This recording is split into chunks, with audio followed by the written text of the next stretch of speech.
Bon, on peut attaquer. Bon, ben, je remercie d'abord l'assistance qui a tout de même déjà une journée d'intervention derrière elle, d'être restés aussi nombreux pour nous écouter. J'espère que vous n'allez pas le regretter parce que je pense que ça a des chances d'être assez passionnant. Je vais vous dire pourquoi, à mes yeux, qui suis donc simplement un peu comme médiateur un peu extérieur, ça me paraît très, très intéressant. C'est que premièrement, on a parlé beaucoup, je dirais, de la patrimonialisation de la BD, de la façon dont elle est achetée, de la façon dont c'est conservé, etc. Mais comme conservateur, je me suis souvent dit, c'est un peu ce que Hélène avait déjà relevé, les conservateurs se demandent sur la longue durée à quoi ça va servir.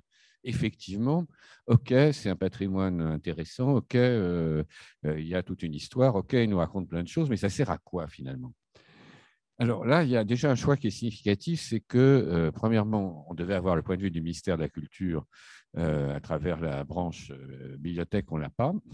Mais par contre, on a, là, tel que vous nous voyez tous les quatre, vous avez une brochette de gens de musée, en fait.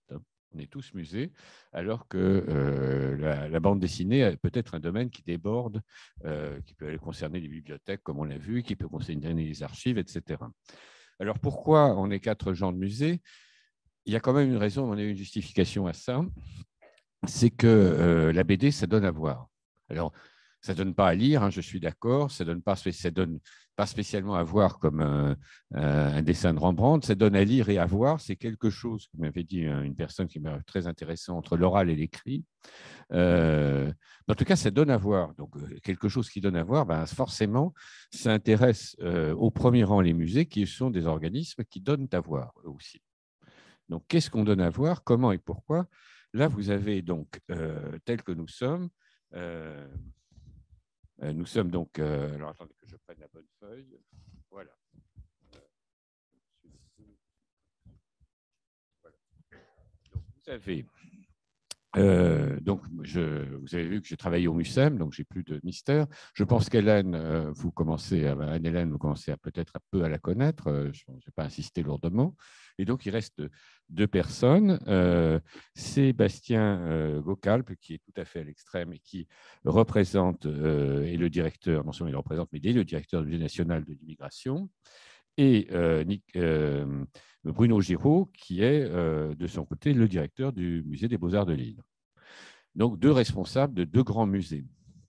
Alors, ce que je me suis dit, c'est que ça va être très, très intéressant parce que le musée comme son nom l'indique, le musée des Beaux-Arts de Lille est un musée de Beaux-Arts. Donc, on peut se poser la question, qu'est-ce que la bande dessinée donne à voir dans un musée de Beaux-Arts? Je pense qu'on va voir la réponse. La Cité de l'immigration, pour moi, qui vient des musées de société, pour moi, c'est aussi un musée de société. D'abord, un musée de société, un musée qui nous parle d'un aspect de la société, mais comme le musée de l'homme, comme le musée des confluences, comme bien d'autres musées, comme le MUSEM, bien sûr, d'où je viens, on fait partie de la tribu, je dirais, des musées de société. Et Anne-Hélène, elle parle, elle, du musée spécialisé dans ce domaine, dont je serais bien en peine d'ailleurs de dire si c'est un musée de société ou si c'est un musée de beaux-arts ou si c'est un musée encore d'autre chose. Laquelle, d'ailleurs, peut-être elle va nous dire que ce n'est pas ça du tout. Donc, on va voir comment elle répond à cette question. Donc voilà. En tous les cas, je suis très curieux, mais vraiment naïvement curieux. J'ai quelques idées vous avez eu la gentillesse de me dire. Donc, du coup, je vois bien par les petites interventions que vous m'avez données qu'on va parler sous des langues différentes. Et je vais d'abord donner la parole à tout seigneur, tout honneur, aux Beaux-Arts. Bruno, si vous voulez bien ouvrir cette séance. Sinon, le mien, il marche. Ça va être plus simple. Oui, bonjour. D'abord, je voulais juste remercier la Cité internationale de la bande dessinée et de l'image d'avoir bien voulu m'inviter. Alors, sachez que je ne suis pas un professionnel du monde de la bande dessinée, juste un amoureux, et que donc, du coup, je me suis étonné. D'abord, c'est un monde de marathoniens, parce que je vois au bout de plusieurs heures de débat passionné, vous êtes toujours là. Alors, la raison aussi, ça m'a aussi fait penser à certaines réunions entre écologistes. C'est-à-dire, on se tape dessus alors que tout le monde est d'accord sur l'objet de sa passion. Alors, qu'est-ce qu'un musée des Beaux-Arts venait faire dans cette galère? Il y a quand même une raison. Je suis obligé de faire un préambule et parler d'un événement qui se tient au Palais des Beaux-Arts depuis maintenant 8 ans, donc c'est la 7e édition, et qui s'appelle Open Museum. Pourquoi? C'est parce que je ne vais pas parler d'abord que de bande dessinée. Cet événement, en fait, que j'ai imaginé à mon arrivée à Lille, est en fait dédié à toutes les formes d'expression qui ne sont pas les formes d'expression académiques ou attendues dans un musée, qu'on invite à dialoguer avec les collections permanentes. Donc, on a commencé il y a 7 ans avec le groupe R, qui a composé une bande originale diffusée dans les salles pour le musée. On a continué avec un groupe allemand qui s'appelle Interduck et qui introduit le personnage de Donald dans tous les grands chefs-d'œuvre de l'histoire de l'art. On a fait venir le chef Alain Passard, chef 3 étoiles. Et on a aussi invité les séries télé. Et puis, il y a un seul médium qu'on a invité 2 fois, qui est la bande dessinée. Une première fois avec Zep en 2016. Donc, il a dialogué de façon assez drôle avec les collections permanentes. Et puis, aujourd'hui, en ce moment, François Bouc, qui a une histoire, une relation particulière avec Lille. Alors, qu'est-ce que c'est que l'Open Museum? C'est une sorte de carte blanche, vraiment totalement libre, où on l'invitait. Et la seule contrainte qu'on lui fixe, c'est de dialoguer avec l'ensemble des collections et d'amener un public renouvelé à déambuler et à se désinhiber par rapport à la pratique du musée des Beaux-Arts, je précise, à partir d'autres formes d'expression, et notamment la bande dessinée.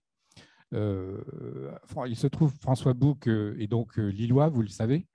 Donc, c'était la première raison pour laquelle on se parlait depuis des années. Je suis par ailleurs un admirateur de son œuvre. Et pour son Open Museum, il a choisi une approche, je dirais, d'artiste. Et curieusement, il n'a pas choisi le mode d'expression. Je suis désolé de ne pas avoir d'image parce que ça m'aurait permis de faire ça. Et parce que c'est un Open Museum très visuel, il a décidé de considérer qu'un artiste, finalement, donnait toujours un regard orienté à son œuvre et qu'il pouvait nous guider, voire nous tromper. Et donc, ça repose beaucoup sur l'illusion d'optique. Il y a 15 stations qui sont réparties dans l'ensemble des collections, avec des installations dont certaines assez élaborées, avec des paper ghosts, une sorte d'hologrammes. On a par exemple, pour notre chef-d'œuvre de Rubens, la descente de croix, le Christ descend en hologramme de sa croix, s'installe sur une chaise et puis vient commenter l'œuvre. Voilà, je vous invite, si vous voulez faire un déplacement, c'est jusqu'au 8 novembre. Donc, c'est encore visible. Il se trouve que cet Open Museum s'accompagnait et était en fait le prétexte à autre chose, à une donation. Alors, je sais que ce n'est pas tout à fait l'objet, puisque l'objet, c'est le dialogue entre les arts, et notamment avec la bande dessinée et les autres arts, en l'occurrence les beaux-arts. Mais je le mentionne quand même, parce que j'étais passionné par la table ronde précédente, à savoir qu'on a fait, à l'occasion de l'Open Museum, entrer une importante donation qui a été évoquée par Estelle tout à l'heure, de dessins de François Bouc. Un peu moins de 400 dessins, ce qui est tout à fait considérable. Je précise, il faut dire que nous respectons les principes évoqués par Hélène, savoir que nous avons, François et moi, choisi des séquences d'albums et pas des planches isolées. Ouf. Même si je pense que l'acquisition de planches isolées se justifie aussi. Et que signifiait finalement cette entrée dans un musée des Beaux-Arts? Je dois dire que je suis assez d'accord avec Hélène dans ce qu'elle disait tout à l'heure, à savoir que ça peut, le risque qu'on court, c'est que ce soit une affaire isolée. Je ne suis pas certain que cette stratégie dans laquelle nous engageons d'acquisition de planches de bande dessinée, d'ensemble de planches dessinées survive à mon départ, mais c'est plutôt un acte militant d'un amoureux de la bande dessinée. C'est de dire, c'est bien qu'il y ait des musées spécialisés dans la bande dessinée, et c'est bien qu'un jour, des musées des beaux-arts considèrent, en faisant entrer des planches de bande dessinée dans leur collection, que c'est un art majeur. Voilà, c'est ce que je pense depuis 50 ans que je lis les bandes dessinées, donc un peu après la mort de Charlemagne.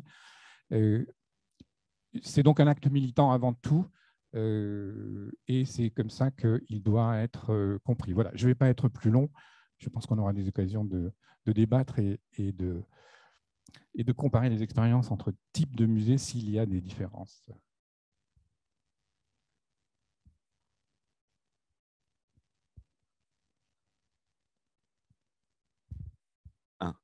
Bonsoir. Donc, je vais pouvoir faire Donc Sébastien Gocal, je dirige le Musée national d'histoire de l'immigration, qui a des bandes dessinées dans ses collections et fait des expositions mobiles sur la bande dessinée immigration. Mais je voulais aussi parler d'une autre expérience, parce que c'est plus près. Voilà. Donc, une double expérience. La première, en fait, au début des années 2010, j'étais au musée d'art moderne de la ville de Paris et j'ai préparé une exposition Crumb, qui était une première, une dernière même pour l'instant pour ce musée, puisque ce musée n'avait pas présenté d'exposition de bande dessinée. Alors, la question, c'était qu'est-ce que faire dans un musée d'art moderne et contemporain? Qu'est-ce que vient faire la bande dessinée? Donc, le statut de Crumb était un peu particulier, parce qu'il est à la fois auteur de bande dessinée, mais aussi il incarne toute une période de l'histoire américaine et de l'underground. Donc, ces éléments, plus le fait qu'il habite en France, ont milité pour une exposition là-dessus. Et comme j'avais pas de background sur ce sujet, donc j'ai dû remonter un peu la machine et repartir de cette exposition qui est présentée là, qui était une exposition que vous connaissez toutes sûrement, enfin, qui s'appelle High and Low, qui était une exposition qui était présentée en 1990 au MoMA à New York et qui faisait le rapprochement entre les hauts arts que sont en fait les beaux-arts, peinture, dessin, sculpture, et les arts mineurs que sont bande dessinée, publicité, illustration, etc. Donc, et dans cette exposition où Crumb représentait justement la bande dessinée, c'était en fait l'état d'esprit à peu près des années 90. Et là, quand je préparais cette expo, donc plutôt 2010, donc déjà il y avait peu d'expositions qui avaient eu lieu dans des musées de beaux-arts en France. Il y avait notamment une exposition qui s'appelait Quintette à Lyon. Il y avait évidemment l'exposition Crumb ici en 92. Il y avait une exposition au musée de Ludwig, une grande exposition Crumb à l'époque, mais finalement, c'était encore assez rare, en tout cas beaucoup plus que par rapport à aujourd'hui. Et l'idée, c'était de présenter Crumb. Et alors, au début, en partant de l'exposition qui avait eu lieu ici, c'est une exposition donc, qui avait été faite, je crois, par Jean-Pierre Mercier, où il y avait une tête gigantesque de Crumb qui accueillait les visiteurs et puis des dessins partout, etc. Peut-être que vous pouvez passer la suivante. Donc, ça, c'est l'exposition du MoMA où on compare des œuvres de peinture, la Feininger, qui est souvent considérée comme d'un des artistes euh, qui est plus proche de la bande dessinée. Et image suivante, là, on voit l'œuvre de Liechtenstein avec la jeune fille qui tient un ballon qui, là aussi, montre comment la bande dessinée est absorbée, récupérée par les beaux-arts. Image suivante. Donc ça, c'est une... Et donc, la question, c'était comment exposer Crumb. Et notamment, je me souviens, on avait deux scénographes. Une qui est Marianne Clapiche, qui est arrivée avec un projet totalement délirant. Et finalement, on a retenu l'autre. Et le directeur du musée, voilà, donc ça, c'est l'accrochage, me dit, il faut que vous exposiez des dessins de Crumb comme si c'était des dessins de Paul Klee. Et vous n'avez pas exposé des dessins de Paul Klee avec du bruit partout, des personnages agrandis, etc. De fait, on a fait cette présentation un peu clinique. Et voilà, ça, c'était la première interrogation. Comment montrer de la bande dessinée? Est-ce qu'il faut garder cette dynamique populaire de la bande dessinée ou est-ce qu'au contraire, il faut en quelque sorte la magnifier avec en plus, dans le cas de Crumb, un autre. Donc là, j'avais fini par me lâcher. J'avais fait un couloir où j'avais réuni toutes les images un peu pop qui tournaient autour de la bande dessinée, notamment des sculptures, des productions, etc. Mais ça, c'est la première question. Et chez Crumb, la question se pose même à un troisième niveau, qui est représenté par une très importante galerie d'art contemporain qui s'appelle Zwirner. Donc, vous avez le même artiste qui peut être à la fois présenté par un festival de bande dessinée, par un musée de beaux-arts et par une galerie. Et à chaque fois, la valeur de l'objet présenté est différente, l'approche est différente, l'attente est différente et on le considère différemment. Une fois, en gros, comme un grand BDiste, même si le mot n'est pas très beau, une fois comme un grand dessinateur, une autre fois comme une grande valeur, disons, marchande. Diapositive suivante. Donc là, c'est un peu on avait présenté notamment le grand ensemble qu'il a réalisé qui s'appelle La Genèse, où il y avait 208 planches, je crois, et qui a été acheté. Donc là, que faire de 208 planches qui valaient quand même plusieurs millions? Donc évidemment, il a refusé de la vente à découpe, et c'est finalement donc Georges Lucas qui l'a acheté pour une somme assez élevée, mais l'ensemble a été conservé tel quel. Image suivante. Donc, et puis, il y a 2 ans et demi, je suis arrivé au Musée national de l'histoire de l'immigration, qui avait réalisé une exposition bande dessinée album qui confrontait, donc là, qui était une exposition et dans un musée de société, qui utilisait, en fait, qui voyait comment dans la bande dessinée, on pouvait parler d'immigration. Et donc, il y a eu donc ça, c'est des vues d'accrochage. Et il y a une déclinaison en exposition mobile, qui est l'image encore suivante, l'exposition panneau. C'est-à-dire que l'exposition donc, réunissait en gros des planches, des albums, des auteurs de bande dessinée qui parlent de migration, d'immigration, etc. Et il y a une déclinaison sur panneau qu'on propose à n'importe quelle institution.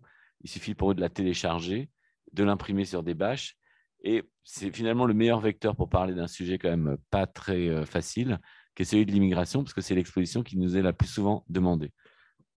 On vient d'en faire une actualisation pas plus tard qu'aujourd'hui, enfin en tout cas cette semaine, grâce ou avec la cité de l'immigration, la cité pardon, de la bande dessinée, qui s'appelle Bande dessinée Immigration sortir des cases, donc en collaboration, et parce que la précédente datait d'il y a plus de 5 ans, donc là, le propos a été renouvelé et on vient de finir les planches.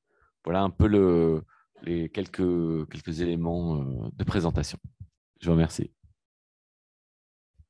Alors, oui, je crois que c'est...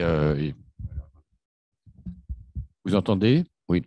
Je crois que ces interventions brèves, par contre, ça je le soulignerai, amènent quand même pas mal de questions sur la façon dont c'est utilisé dans un musée d'art contemporain, dans un musée de beaux-arts, dans la cité de l'immigration, typique d'une utilisation par un musée de société, bande dessinée et immigration.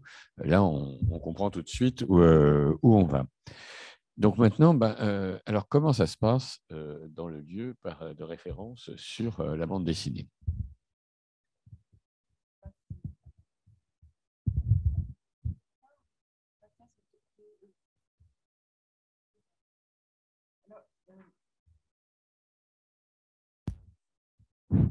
C'est parfait. Là, j'ai changé de casquette, vous vous en doutez. Il va falloir aussi que je restreigne mon intervention parce que, comme tu l'as souligné, le musée spécialisé, nécessairement, il embrasse large. Qui trop embrasse mal étreint, on va essayer de bien étreindre et de ne pas embrasser trop, parce que sinon, on ne va pas arriver à faire le tour de la question. À quoi sert la bande dessinée dans un... ou quels sont en tout cas les usages que l'on peut faire de la bande dessinée dans un, de la part d'une structure qui est spécialisée, dont elle est l'objet essentiel. Il y a tout d'abord un parcours permanent. Je vous invite à le visiter. Je n'ai pas montré de photos du parcours permanent qui a été remanié récemment et qui montre précisément qu'il y a une nouvelle façon où disons, nous avons renforcé une manière de raconter l'histoire de la bande dessinée. Un musée de la bande dessinée, il ne montre pas de la bande dessinée pour montrer de la bande dessinée comme ça, sous sa capsule. Un musée de la bande dessinée, parce que c'est, on le disait tout à l'heure, quelque chose qui va se lire, qui va avoir une large diffusion, qui appartient à la culture populaire au sens de la culture la plus partagée, celle qui rentre le plus dans le domaine commun, dans le patrimoine intellectuel, culturel, visuel, référentiel de tout un chacun. La bande dessinée, c'est une culture de la rue, c'est une culture de la lecture en solitaire. Et il faut faire l'histoire du lecteur, il faut faire l'histoire de la société telle qu'elle est traversée dans ses différents champs par la bande dessinée et telle que la bande dessinée aussi en porte les traces. Donc, c'est un domaine absolument énorme. Et j'ai commencé sur ce sujet quand j'étais au Musée d'art et d'histoire du judaïsme en travaillant sur la question de la mémoire collective, parce que je m'intéresse beaucoup, ayant travaillé sur la propagande, les images antisémites et le mythe du juif errant. Je me suis beaucoup interrogée avec des gens qui étaient autour de moi sur la question des codes visuels, de la codification des images et de comment on transmet finalement des pensées, des façons de voir le monde en quelques traits, en quelques positionnements de personnages, du corps d'un personnage, avec des symboles que l'on met sur le devant ou à l'arrière-plan d'une image, comment on peut tout dire sans texte, tout dire avec le texte, en dire peu ou en dire beaucoup, faire des choix, tout ça, c'est un champ absolument énorme. Et il faut attaquer quelque part. Donc, j'ai commencé par la mémoire collective avec De Superman au chat du rabbin, parce que précisément, j'avais sous les yeux des exemples tout à fait frappants de la manière dont une nation, la nation américaine, s'était représentée à elle-même dans le processus de l'intégration des immigrés aux États-Unis. Je dois dire que l'envie m'en avait été donnée. Je dois faire un peu d'historique pour qu'on comprenne. J'avais vu aux États-Unis l'exposition Master of American Comics qui était absolument remarquable. Et puis Thierry Grunstein a fait à la BNF, et j'aimerais quand même on rende hommage au travail de Thierry, et notamment la BNF avait là déjà fait une œuvre tout à fait remarquable de présentation en termes de scénographie, etc., qui s'appelait Les Maîtres de la bande dessinée européenne. Et c'était vraiment un parcours qui m'a impressionnée. Et puis ensuite, j'avais vu une exposition sur Walt Disney avec toute l'histoire en fait, des artistes de Walt Disney et tout le background de leur éducation classique, de leur rapport. Donc, tu étais commissaire. Voilà, Bruno, merci de me le rappeler. Et je me suis bien sûr aussi beaucoup intéressée aux travaux sur l'histoire de la caricature, etc. Donc, en regardant tout ça, je me dis comment on fait circuler des images. Et il m'a semblé évident, en me penchant sur le discours des bandes dessinées au début du siècle aux États-Unis, qu'une grande partie de ces bandes dessinées naissait à New York et qu'elles naissaient et s'interrogeaient beaucoup sur la question de la migration et de l'immigration, de l'arrivée de l'immigré, de son intégration. Et ça reste d'ailleurs pour moi un sujet absolument clé pour comprendre comment nous privilégions des choix, nous faisons des choix dans notre vie en tant qu'enfants d'immigrés, deuxième, troisième génération. Voilà comment nous transmettons en fait cette histoire familiale et comment aussi nous la reproduisons et la réinvestissons. Les artistes sont comme nous. Ils baignent depuis qu'ils ont ouvert les yeux. Quand ils sont enfants, ils enregistrent des quantités d'images. Et parmi ces images, il y a celles de l'environnement dans lequel ils ont grandi. Il se trouve que Will Eisner a fait partie de ces artistes qui ont très, très tôt qui se sont fait les échos. Déjà dès le lycée, il participe, il illustre un article sur les slums, les taudis du Lower East Side. Et ça va le travailler toute sa vie. Cette ville, il va grandir à Brooklyn, cette ville dans laquelle il va évoluer, dans laquelle il va construire sa vie, dans laquelle il va apprendre à dessiner et à travailler, à occuper chaque instant de son œuvre. Et il est en cela le produit et en même temps le réinterprétant, si vous voulez. Il revisite toute une catégorie d'images qui ont été extrêmement, extrêmement vues, extrêmement connues. Comment on parle du Lower East Side, des tenements, comment on parle des vies des immigrants, comment les immigrants s'intègrent-ils dans la société, notamment par les comics, parce qu'ils apprenaient à lire l'anglais et se tenaient au courant des actualités grâce aux comics. On peut passer à la suivante, tu peux faire défiler, j'ai pas mal d'images. Voilà les descriptions chez Will Eisner, le travail avec un premier crayonné puis un ancrage à la suite, le travail qui travaille à partir des photos de Lewis Hine par exemple ou d'autres sur les univers de New York. Il y a, ça a été, j'en ai parlé très souvent, mais je reviens là-dessus parce que ça reste quelque chose qui est très, très important quand nous voulons comprendre comment les images se transmettent et se transforment. On retravaille toujours, on piétine un peu toujours le même champ, seulement chaque fois on y redonne, on le reforme, on reprend la même terre et on retravaille et on ajoute des fois un peu de terre d'ailleurs, etc., ou un peu de couleurs différentes et ça permet de travailler. C'est une question de matière, la mémoire, c'est une matière et je pense qu'on le voit là. Tu peux passer… Bernice Eisenstein, vous avez tous vu, voilà un code visuel absolument clé, le portail d'Auschwitz, mais on pourrait en trouver des tas. Je vous ai sorti ça parce que je les avais et qu'il me semblait important de mentionner. Donc ça peut faire l'objet, par exemple, d'une vraie recherche sur les codes visuels, leur réinvestissement et leur héritage. Donc, leur héritage et leur réinvestissement dans les sociétés, leur réinterprétation. Et c'est un fait majeur de la bande dessinée, c'est-à-dire qu'on ne copie pas, nécessairement, on ne copie pas ce qui est venu avant, on le réentend et on le restitue autrement avec ce qu'on a à dire soi là-dessus. Joe Kubert avec l'autofiction, hein, cette autofiction d'un enfant dans le ghetto de Varsovie. On peut continuer. Je vais essayer d'être rapide. La présence du journal qui est essentielle chez Will Eisner, mais n'oubliez pas que c'est un vecteur essentiel de la bande dessinée, de la nouvelle, de l'intégration citoyenne, etc. D'être un citoyen du monde, ça passe par la presse jusque dans les années 1980. On continue.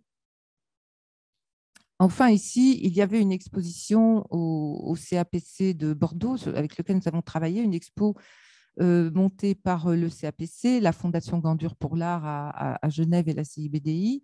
Et nous montrons comment toujours ces archives qui sont au cœur même de l'inspiration des artistes, puisqu'on sait que même ceux qui travaillent sur la commune se documentent énormément, il y a un travail de l'artiste là-dessus et nous devons le restituer, nous devons réfléchir sur cette manière de communiquer avec le reste de la société et avec la mémoire sociale, la mémoire collective et la mémoire familiale. Ici, c'est Emmanuel Guibert, vous connaissez son œuvre Le photographe, une bande dessinée documentaire exemplaire à partir des photos de Didier Lefebvre et avec lequel et à travers ses dessins, il installe cette distance, donc de remettre en scène ce que le photographe a vu et ce qu'il a traversé. Donc, cette expo du CAPC a été assez importante. Elle s'appelait « L'histoire de l'art cherche personnage » au pluriel, et elle interrogeait vraiment les questions de la figuration, de la réinterprétation, etc. Enfin, mode des bandes dessinées qui, là on le voit mal, j'ai récupéré une photo comme ça, mais qui ne doit pas nous faire oublier à quel point la bande dessinée a été, le comic book, a été formateur de modèles sociaux, de modèles de comportement, d'intégration. Par exemple, quand les gens arrivaient des campagnes, qu'ils allaient travailler à la ville, la bande dessinée donnait un exemple aux femmes, aux hommes, etc., comment on s'habille, comment on se comporte dans telle ou telle situation. Donc cet usage sociologique, socio-historique, mémoriel de la bande dessinée, il est présent et c'est un des nombreux aspects dont nous pouvons rendre compte, par exemple, dans une section du parcours permanent que je vais réaménager qui s'appelle la bande dessinée culture de la rue. Nous baignons en fait dans un ensemble d'images qui puisent à toutes les sources imaginables des médias auxquels nous avons eu accès et de nos propres héritages collectifs et individuels.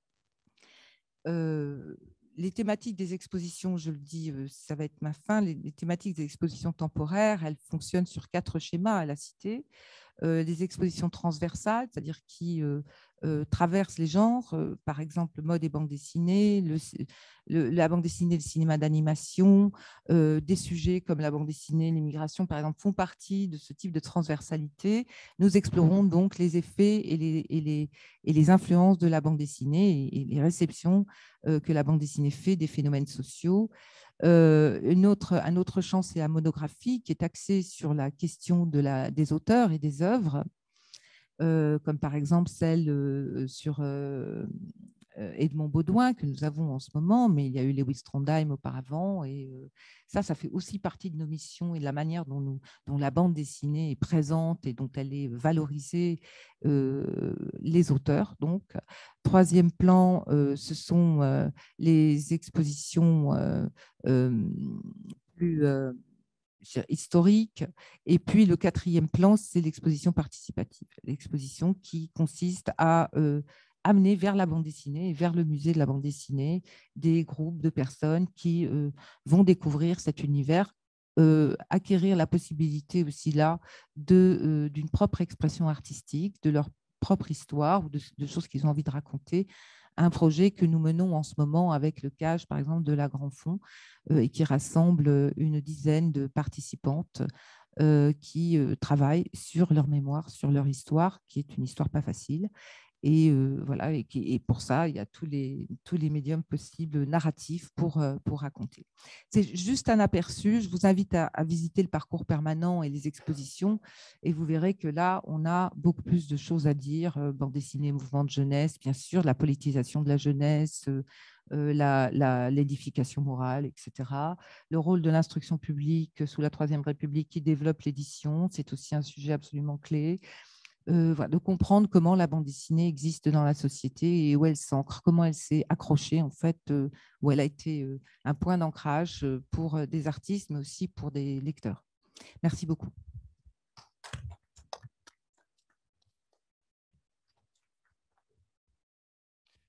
Alors, je crois qu'il y a plusieurs questions qui se posent et, à travers ces trois interventions. La première qu'on a bien vue déjà à propos de Crumb, c'est comment présenter la bande dessinée. Je vais vous dire une chose, comme ayant travaillé au MUSEM, je lui ai présenté des affiches, je lui ai présenté des estampes, et j'ai toujours été très choqué qu'on aille à contre-courant de l'objet. C'est-à-dire l'affiche est quelque chose qui devait aller au mur. Donc, quand on la présente très magnifiquement encadrée comme un tableau, ça me gêne quelque part. Et je ne sais pas ce que vous pensez pour la bande dessinée, mais jusqu'à quel point on peut aller à contre-courant de son utilisation. C'est ce qui s'est déjà posé sur les planches, par exemple, et sur c'est tout de même, ça ne fonctionne pas comme des tableaux en beaux-arts, malgré tout, complètement. Donc, moi, je me pose vraiment la question. Alors, du coup, je vois aussi que la Cité de la bande dessinée, le musée de la bande dessinée, joue ce qui est tout à fait naturel dans un musée. Tout musée a deux missions dans ses expositions. Une première qui est de valoriser ses collections, ce qu'il fait à travers son espace d'exposition permanent quand il en a un, mais qui peut aussi faire par des expositions temporaires. Il a un fond, que ce soit la bande dessinée, que ce soit l'affiche, que ce soit les marionnettes. Les musées sont amenés d'abord, ils existent pour valoriser leur collection. Comment ils vont le faire? Alors, est-ce qu'ils le font? Alors ça, c'est toute la question qui, à mon avis, se pose. Est-ce qu'on doit privilégier la vision artistique de la bande dessinée, dire que tout artiste de bande dessinée, créateur de bande dessinée, est un artiste et donc il doit être présenté comme n'importe quel artiste? C'est ce qui avait été affirmé. Personnellement, je n'en suis pas convaincu. Ça pose quelque chose vraiment de débat, mais je pense que là, ça vaut la peine qu'on y réfléchisse. L'autre chose, je pense que ça a été donné. Donc, une exposition comme Walt Disney, par exemple, est vraiment une exposition autour de l'expression, de la mode d'expression, comme au Musée de l'Homme, par exemple, on avait fait une exposition Black et Mortimer. Et alors, c'était assez amusant parce qu'on ne s'était pas posé la question de la façon de le montrer, puisqu'il nous restait les salles d'Amérique et que le décor des salles d'Amérique s'était merveilleusement marié avec Black et Mortimer, par hasard. Donc, des fois, on a de la chance avec la BD. Mais oui, l'autre point qui me vient à propos de Black et Mortimer, c'est que je considère, alors c'est polémique aussi, que ce n'est pas un hasard, je dirais, par exemple, si le musée du Louvre a du mal, si j'ai bien compris, à acquérir des bandes dessinées quand il fait pour son département Histoire du Louvre. Si c'est un artiste peintre qui a peint le Louvre en 1890, il n'y a aucun problème. Mais là, je vois bien que ça coince un peu. Alors, pourquoi ça coince comme ça? Encore un peu, ça ne va pas coincer éternellement, mais pourquoi ça coince? C'est que je crois que la bande dessinée, quand même, on parlait de Superman, etc., est du côté du rêve. Et les milieux populaires sont, à mon avis, du côté de l'éloignement, de l'évasion. Et ce n'est pas un hasard si des personnages comme Superman, comme Wonder Woman, etc., ont pris leur essor dans des bandes dessinées populaires. Par contre, ce qui est du côté des élites, c'est la recherche de la vérité, la recherche de la réalité, le mieux comprendre le monde. Et ça, ce n'est pas forcément le côté… Alors, évidemment que la bande dessinée peut y arriver aussi, mais je pense que comme la marionnette, comme les théâtres populaires, comme le roman populaire, la bande dessinée, à mes yeux, qui ai beaucoup travaillé sur l'art populaire, relève de cet univers qui va plutôt nous aider à nous échapper au réel que de mieux comprendre le réel. Donc voilà deux hypothèses. Et du coup, la présentation d'une BD, je dirais façon Beaux-Arts, quelque part me choque.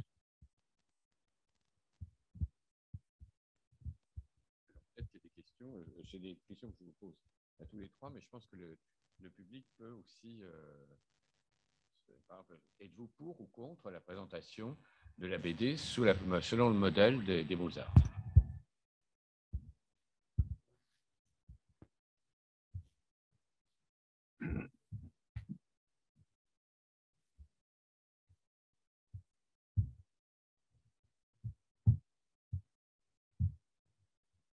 Merci.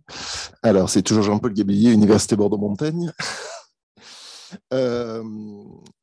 Et Je tiens à préciser au passage que sur l'exposition Crumb au Musée d'Art Moderne à l'époque, j'ai été une des éminences grises d'un des orateurs présents aujourd'hui.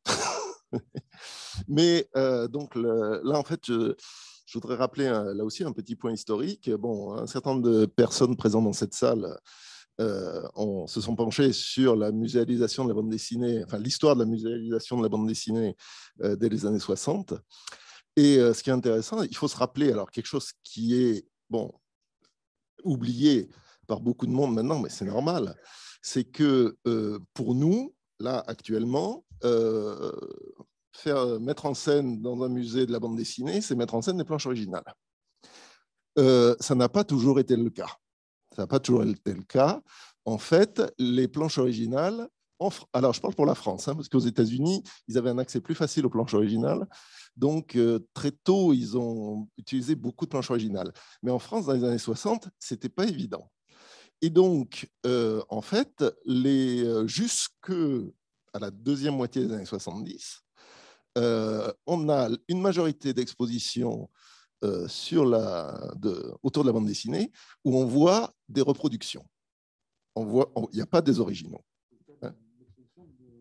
Voilà, donc, et le cas emblématique, c'est la grande exposition de 1967, au printemps 67, au Musée des Arts Décoratifs à Paris, bande dessinée et figuration narrative, où, en fait, il y a une muséographie, une mise en scène très, très originale, très pop pour l'époque, mais à 95%, je crois qu'il devait y avoir quelques originaux qui traînaient, mais enfin à 95%, c'était des reproductions de planches en noir et blanc. Vous voyez des reproductions de cases, d'ailleurs, agrandies aussi, souvent. Et en fait, ça traduisait quelque chose, là aussi, qui en disait beaucoup sur les gens, cette toute première génération de BD-Phile, pour qui la bande dessinée, c'était prioritairement quelque chose d'imprimé. Voilà. Et en fait, on revient à ce dont on parlait tout à l'heure.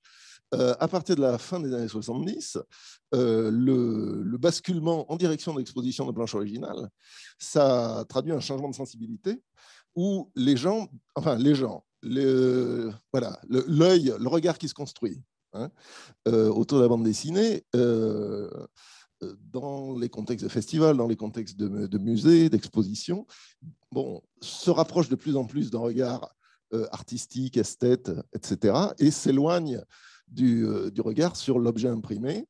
Donc maintenant, on s'intéresse à la planche. La planche, donc, qui en fait arrive avant l'imprimé, et où on est fasciné par tout ce que l'imprimé supprime. Toutes les traces, toutes les hésitations, l'encre qui recouvre les coups de crayon, etc. Et en gros, il y a une espèce de transition temporelle, c'est le Festival d'Angoulême 1977, où il y a donc deux expositions uniquement avec planche originale, une autour d'Hergé, donc truc monumental, et puis une d'un auteur américain que pas grand monde connaissait à l'époque, Wallace Wood, qui est dans des petites salles du musée, et où, à l'époque, ils n'avaient pas tellement... Voilà, c'est une des premières fois qu'ils exposaient des planches. Donc, les planches de Wood étaient punaisées au mur. Et preuve qu'on entrait dans un nouvel âge, il y a eu 5 planches de Wood qui ont été volées. Voilà. Puisqu'il n'y avait pas de plexiglas, il n'y avait rien du tout. Il suffisait d'arriver, il n'y avait pas de caméra non plus. Il suffisait de pop, pop, pop, pop. Voilà. Donc, il y a eu cette transition dans les années 70, et je pense que c'est intéressant d'être conscient de ce parcours, de cette trajectoire qui a fait qu'on est passé donc des années 60 avec ces expositions qui vraiment mettaient l'accent sur ce que la bande... Enfin, voilà, je dirais le rapport consubstantiel avec l'imprimé et tout ce qui est visuel dans l'imprimé. Et puis, une expo comme Crumb, au Musée d'Art Moderne en 2012, où en fait, effectivement, on avait l'impression, et ce n'est pas un reproche, qu'on avait l'impression d'être dans la galerie Paul Werner à New York, enfin, dans un espace multiplié par 4 ou 5. Voilà. Donc voilà, c'était pas une question, c'était un commentaire informatif, mais qui, je pense, a rapport avec la discussion. Dans le fond, moi, j'ai peut-être chez Thomas Louis Côté de Québec BD. Dans le fond, d'amener la bande dessinée dans les musées, c'est aussi d'affirmer le statut d'artiste des auteurs de bande dessinée. Puis, de là, je trouve que c'est vraiment important de l'affirmer de plus en plus parce qu'avec la venue de nombreux artistes qui pigent dans la culture populaire pour créer leurs propres œuvres qui, elles, sont accueillies dans les musées comme si c'était des grandes pièces. C'est rare qu'ils donnent la reconnaissance aux auteurs de bande dessinée qui les ont inspirés. On peut parler Roy Lichtenstein, qui s'est inspiré de nombreux auteurs de bande dessinée, les œuvres se vendent des millions, alors que certains auteurs sont morts dans la misère. Si ces auteurs-là avaient été reconnus comme des artistes au départ, probablement que les œuvres de Roy Lichtenstein ne seraient pas arrivées. Elle ne vaudrait rien parce qu'on aurait reconnu à la base les vraies œuvres qui ont inspiré. Puis il y a des cas, je voyais, c'est une couverture de Tank Girl qui avait été repris par Hérault, un autre artiste, et c'était reproduit, c'était distribué au Centre Pompidou. Pourtant, à part la signature qui avait disparu, c'était quasiment la même chose. Donc moi, personnellement, je trouve que c'est très important des musées qui prennent le réflexe de donner une place aux artistes de bande dessinée dans leurs expositions. Et lorsqu'ils montrent des expositions thématiques, au lieu de regarder uniquement des artistes en art visuel, de des fois ajouter des auteurs de bande dessinée au travers pour justement affirmer le statut d'artiste des auteurs de bande dessinée.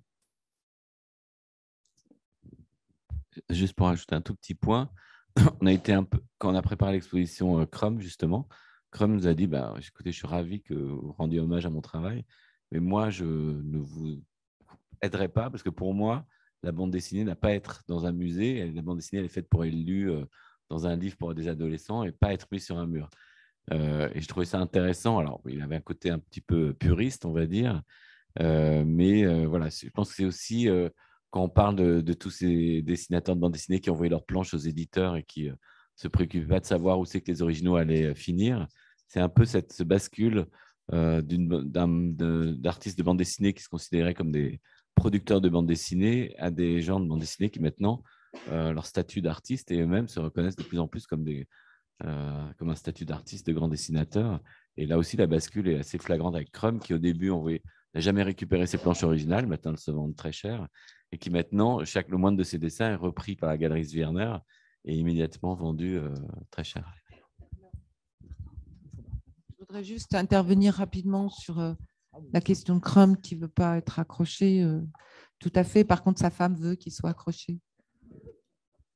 Je le sais parce qu'elle est venue me voir pour me proposer Genèse quand j'étais encore au MAJ. Et moi, j'avais un autre problème qui était qu'il y avait énormément de boulot sur ce travail parce que c'était la Genèse, l'histoire du judaïsme. Il fallait quand même aller un peu travailler en profondeur les sources de la narration, justement, et les sources de la figuration. Donc, c'est-à-dire quel type de traduction, etc., les commentaires dont il s'était servi pour travailler, parce que c'est quelqu'un qui bosse énormément. Hein, il ne fait pas un truc au hasard, ce n'est pas à l'envie. Hein. Donc, effectivement, je pense qu'Aline a dû pas mal le travailler pour qu'il soit d'accord. Maintenant, sur la question, rapidement, la question de l'accrochage. Vous savez, je ne sais pas, parce qu'on soulève régulièrement cette question-là.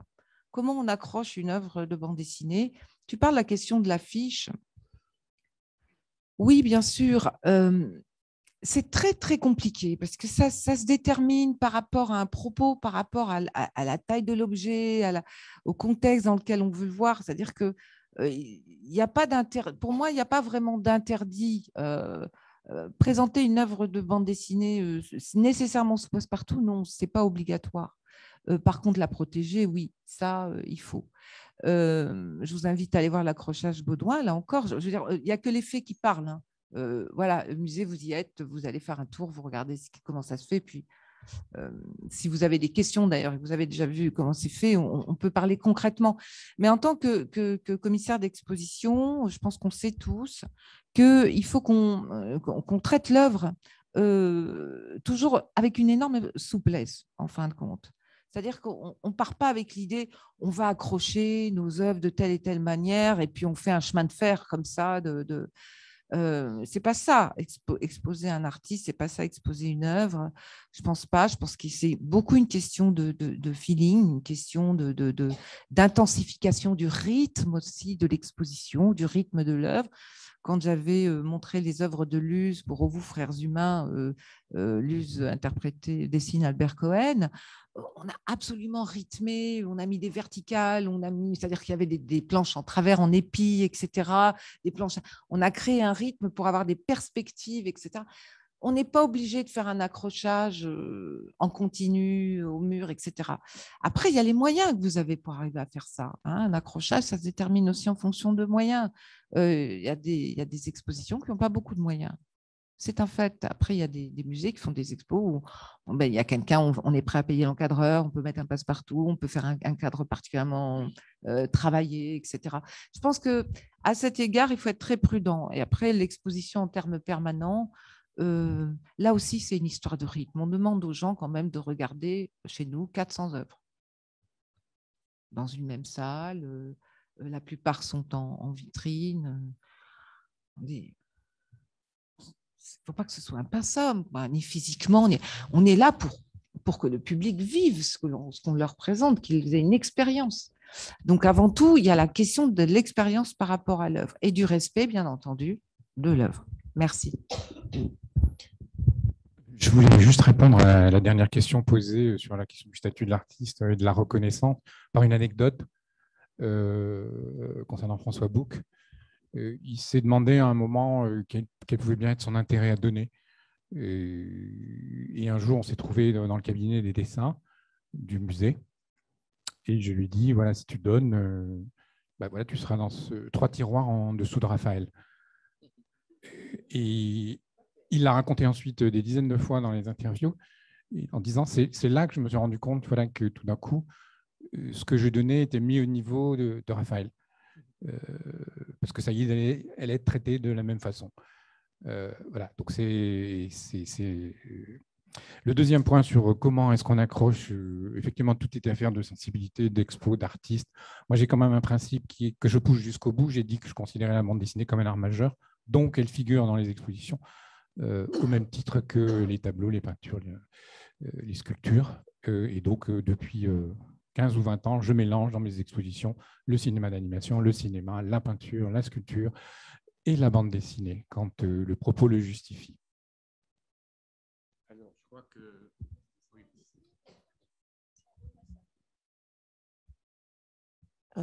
Oui, donc Nadine Chirol, autrice de bande dessinée, j'ai intervenu tout à l'heure aussi. Oui, par rapport à l'histoire de l'accrochage et aussi du blocage, je trouve que c'est intéressant de poser la question. Mais c'est important de se rappeler que la bande dessinée n'est pas le seul médium à avoir subi un blocage, justement, du point de vue des musées, qui hésitent souvent, surtout avec des arts considérés comme récents, à les mettre en avant et à les reconnaître comme des beaux-arts. C'est très récemment qu'on considère que la bande dessinée est le 9e art. Donc, je pense que ça joue un rôle dans le blocage. Mais surtout, j'ai trouvé intéressant que vous parliez des romans populaires à titre de comparaison. Ça m'a fait penser tout de suite justement à la question de comment est-ce qu'on expose des romanciers célèbres ou des romans célèbres.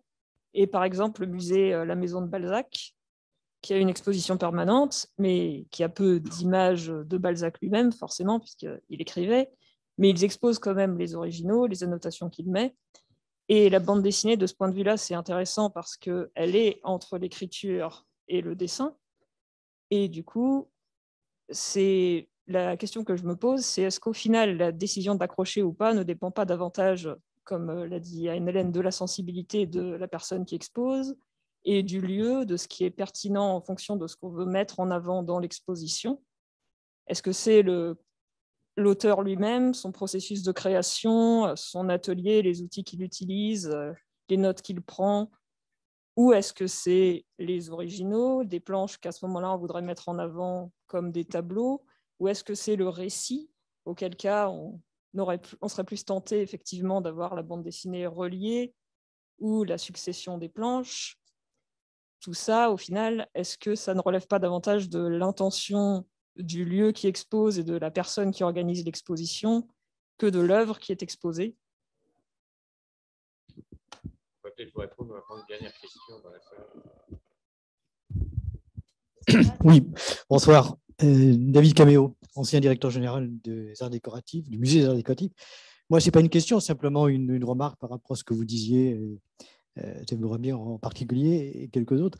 Je crois que l'évolution de la présentation des bandes dessinées a évolué dans le temps.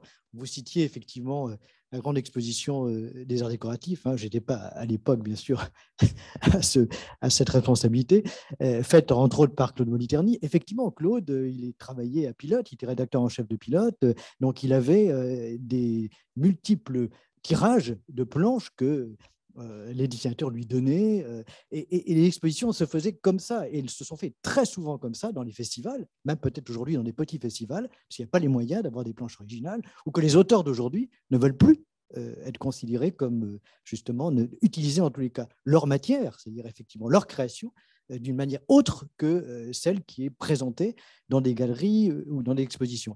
Puis il y a un propos, quand on est responsable d'un établissement muséal, on a la responsabilité bien sûr du public, du respect de l'œuvre, on a la responsabilité des assurances, on a la responsabilité...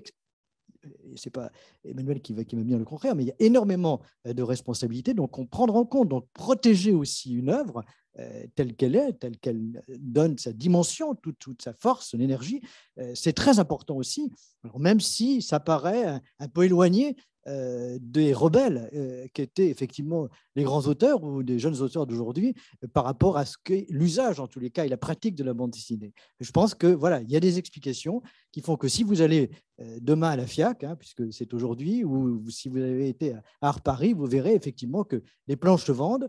Et donc, le regard du public et le regard aussi des institutions est différent. Et donc, on doit le considérer comme tel quand on présente effectivement une œuvre qui est, comme dit Bruno, une œuvre majeure et une œuvre tout à fait égale aux autres arts majeurs. C'est ça qui est important aussi aujourd'hui en 2021.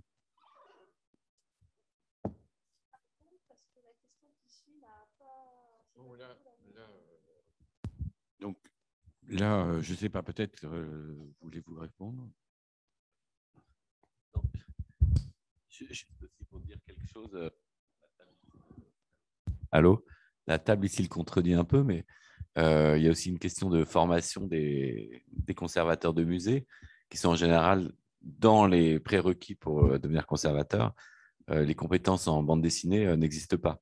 Donc, forcément, les conservateurs sont en général, sauf, y compris en particulier ceux qui sont là, ce n'est pas leur domaine dans lequel ils sont le plus compétents. Donc, quand c'est le cas, par exemple, là, c'est très bien, mais il y a aussi de toute façon effectivement un effet mécanique qui fait que vous n'allez pas vous mettre à exposer un domaine que vous ne connaissez pas, mais que si vous êtes, je sais pas, spécialiste, ce que me disait ce que me disait Crum encore aussi, il me disait, mais le conservateur du musée de Ludwig, il savait tout ce que faisait Warhol jour après jour jusqu'à son petit déjeuner, il ne connaissait absolument rien de la bande dessinée.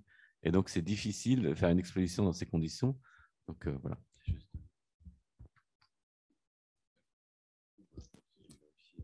Allô?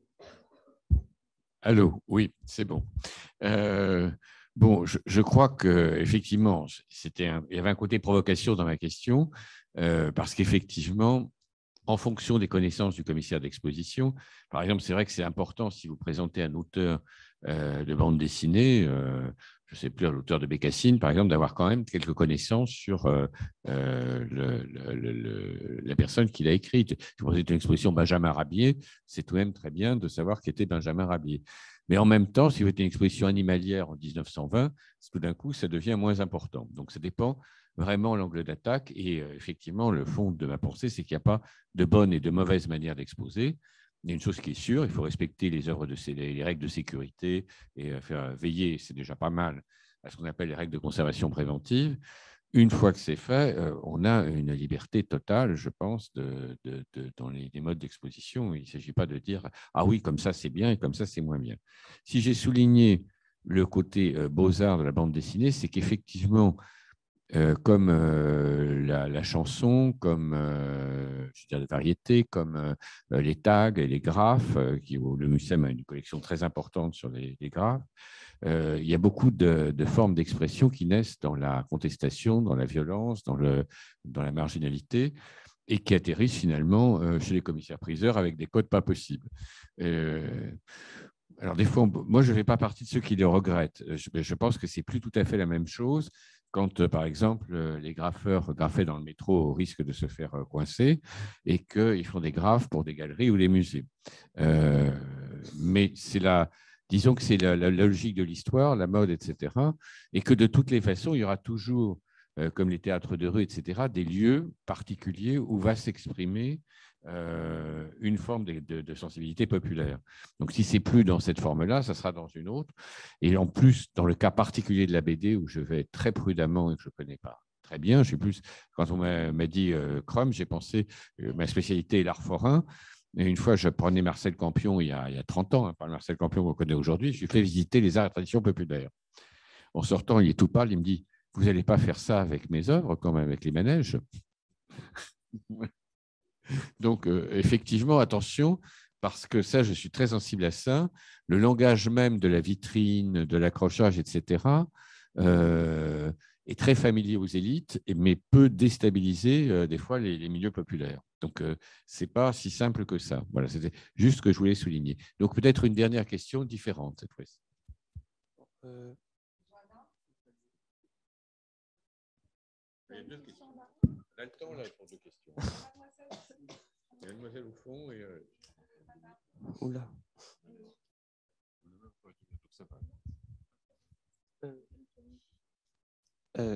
Bonjour. Alors, moi, je m'appelle Lou et je suis au LISA en première année d'illustration et micro-édition. C'est un DNMAD. Et alors, au fur et à mesure que vous parlez, je me rends compte que ça s'éloigne beaucoup de ma question. Mais c'était pour revenir à ce que vous disiez au début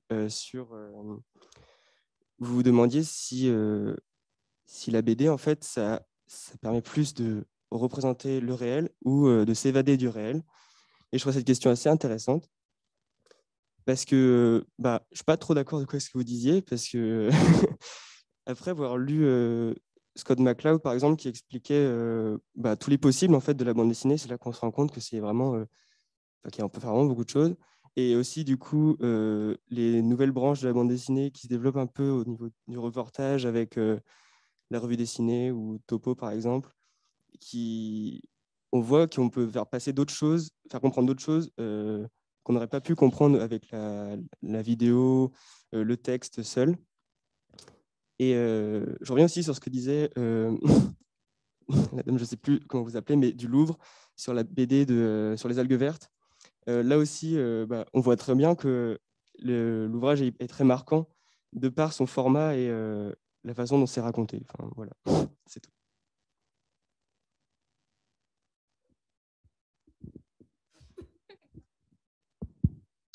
Oui. Est-ce qu'on m'entend là ou pas? Oui. Alors, Johanna Schipper, autrice de bande dessinée, enseignante à l'ESI. J'interviendrai demain au moment d'une table ronde. Voilà, les autoristes, ils ont quand même des stratégies très différentes, puis aussi selon les générations. Et peut-être on ne peut pas non plus tout mettre sous un même jour. Et notamment là, effectivement, en tant qu'enseignante dans une école d'art, donc enseignante de bande dessinée dans une école d'art, je vois bien que les jeunes générations intègrent beaucoup plus cette idée qu'ils sont aussi des artistes et vont effectivement se confronter à un autre espace qui est celui de l'exposition. Et donc, selon d'ailleurs, je pense, les artistes qui sont exposés, ils vont avoir plus ou moins intérêt à guider donc les commissaires et à donner aussi leur avis. Et même, on pourrait imaginer qu'ils vont spécifier en fait des règles d'accrochage, des règles de monstration pour leur travail. Et on voit exactement le même mouvement vers la manière dont ils imaginent aussi les objets dans lesquels ils vont publier et comment ils s'emparent de la question éditoriale. Et là, je pense qu'il y a vraiment aussi un changement de génération qui est à l'œuvre. Et voilà, c'est ce que je voulais amener au débat.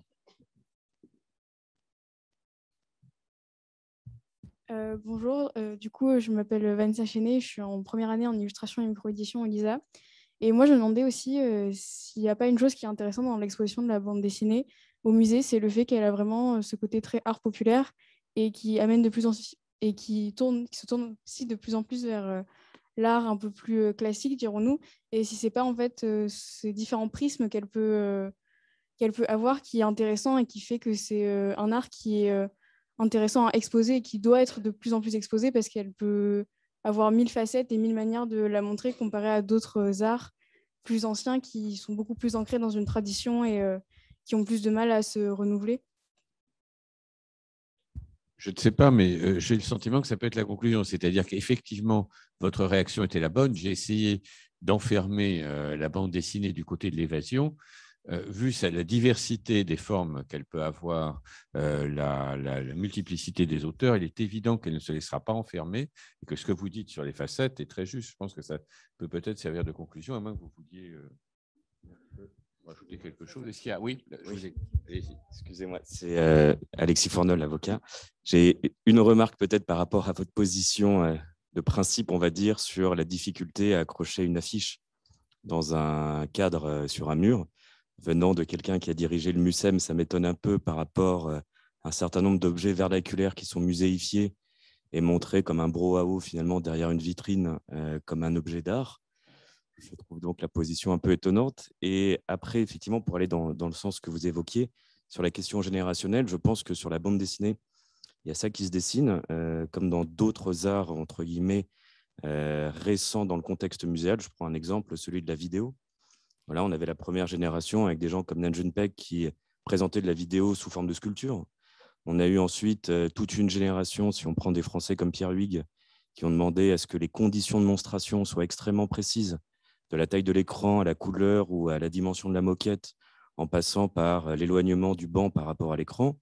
Et on a des jeunes générations comme des gens connus, à l'exemple de Clément Cogitor, qui n'hésitent pas à voir leur œuvre sur laquelle l'œuvre d'à côté va pouvoir entrer en collision. Effectivement, on va pouvoir entendre une vidéo baver sur une autre et ça ne les dérange pas. Voilà, parce qu'il y a quand même une évolution, je pense, qui est à l'œuvre dans la vidéo. Il y en a une qui est dans la bande dessinée. Moi, les artistes avec lesquels je travaille prennent ça en considération. Et pour revenir exactement à ce qui a été dit, à mon avis, du côté de Lille, voilà, la meilleure manière de rendre compte peut-être de la patrimonialisation, c'est de mettre les œuvres des auteurs de bande dessinée, notamment quand ils font des œuvres autonomes en tant qu'illustrateurs, à côté de n'importe quelle autre typologie d'œuvre. Et ça, c'est peut-être la meilleure des reconnaissances. Ce n'est pas une question d'encadrement, de présentation. C'est juste dire qu'un auteur de bande dessinée peut être un artiste comme un autre. Et voilà.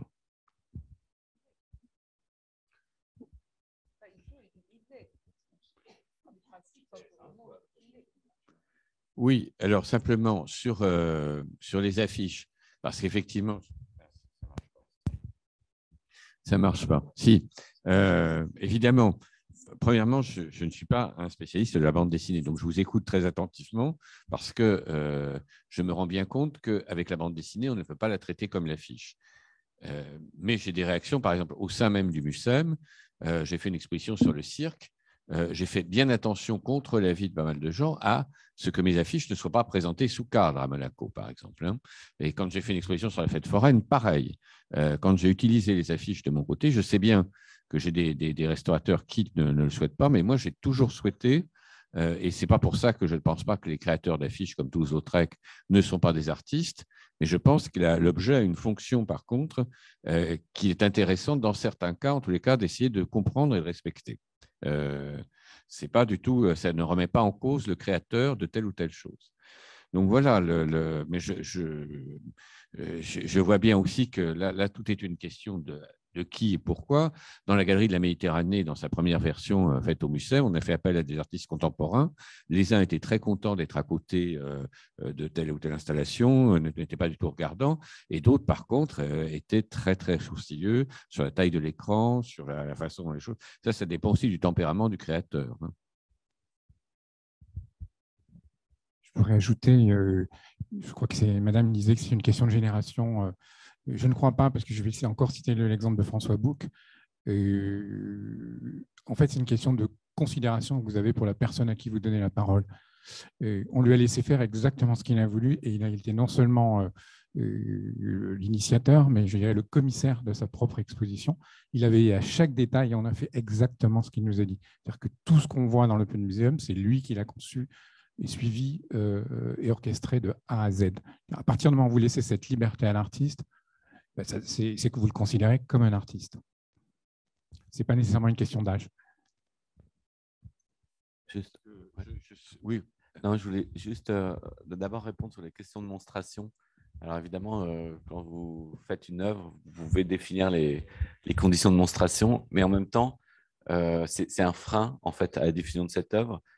Pourquoi? Parce que pour reprendre l'exemple de Pierre Huy, quand on vous demande la moquette, le banc, etc., et qu'avant d'ouvrir la salle, vous devez déjà mettre 20 000 €, bah, finalement, vous préférez poser une vidéo où on ne vous demande pas tout ça.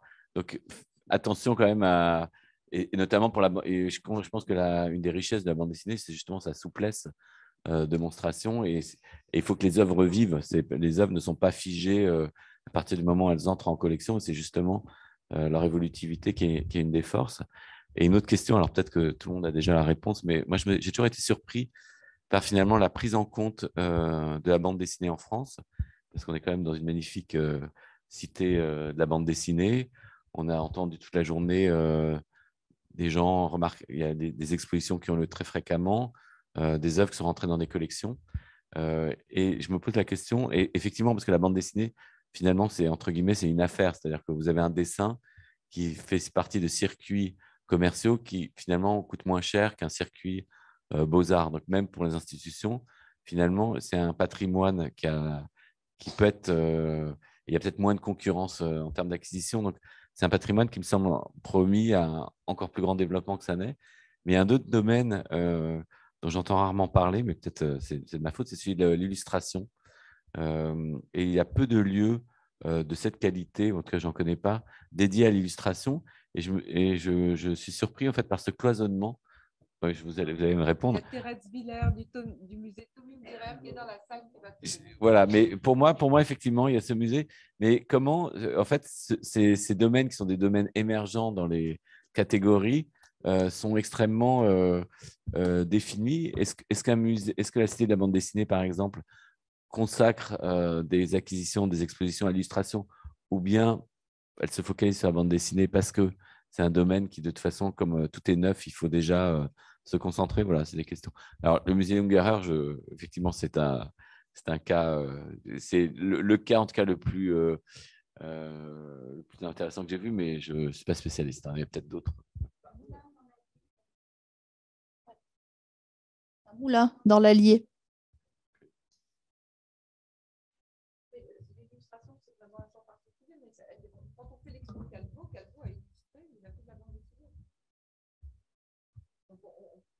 Il n'y a pas d'interdit. On est sur les choses.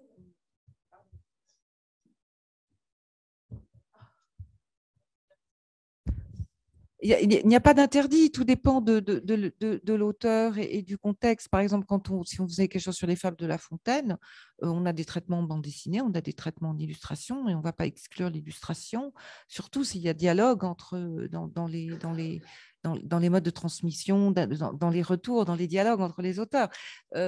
Calvo a fait les deux, et on a au sein du parcours permanent, bien sûr, une partie importante qui explique l'influence esthétique et la cogénèse, en quelque sorte, de l'illustration et de la bande dessinée par le biais de la presse, puisque l'illustration donne la presse, c'est que la presse a donné la bande dessinée.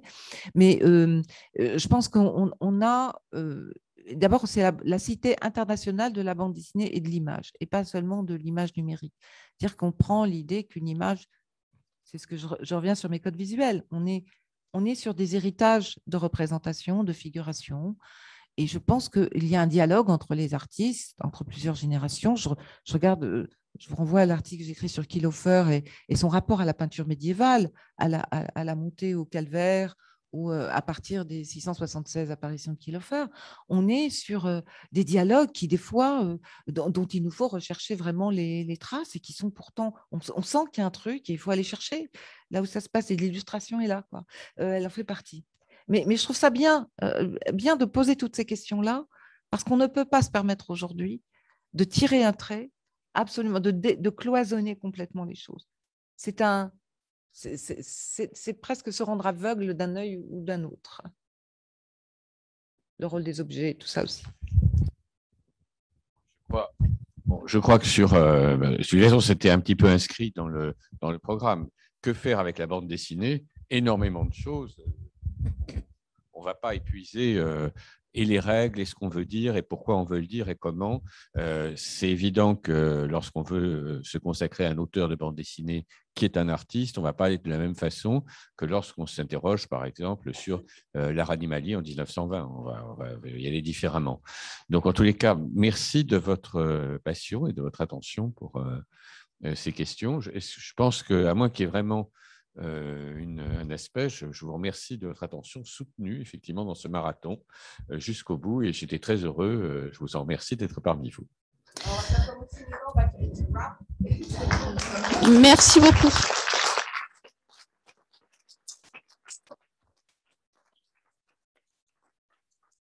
Merci à tout le monde pour cette journée enrichissante. Je vous rappelle à tous donc l'invitation qui vous est faite à participer, enfin assister au vernissage des expositions. Donc Baudouin à 18h30 de l'autre côté musée. Ensuite, on reviendra là. Et sinon, je vous donne rendez-vous à 9h30 demain matin pour le début des débats, mais il y a un café d'accueil qui est prévu à 9h.